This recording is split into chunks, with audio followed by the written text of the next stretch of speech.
અમદાવાદના જમાલપુરમાં દબાણ હટાવ કામગીરી, કાચની મસ્જિદ પાસે દબાણ હટાવ કામગીરી, કાચની મસ્જિદ પાસે તોડાયા કમર્શિયલ દબાણો, દબાણ પરની 14થી વધુ દુકાનોને તોડી પડાઈ। ત્રિકમજી મંદિરના વિવાદના આરોપીની દુકાન ધ્વસ્ત, આરોપી બિલાલ શેખની દુકાનને તોડી પાડવામાં આવી। અંદાજે 13,000 વારમાં ઊભું કરાયું હતું દબાણ।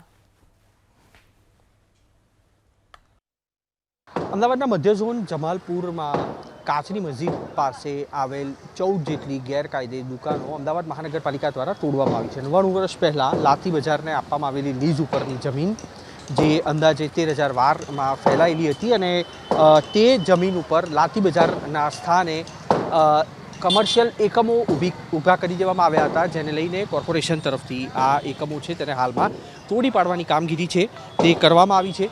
એટલું જ નહીં, આ જે એકમો આવેલા છે ત્યાં આગળ ત્રિકમજી મંદિરના આરોપી બિલાલ શેખની પણ જગ્યા અહીંયા આગળ આવેલી છે અને તેને પણ તોડવાની કામગીરી છે તે અમદાવાદ મહાનગરપાલિકાના એસ્ટેટ વિભાગ દ્વારા કરવામાં આવી રહી છે। સમગ્ર મામલે પોલીસને પણ સાથે રાખવામાં આવી છે જેથી કરીને કોઈ અનિચ્છનીય ઘટના ન થાય।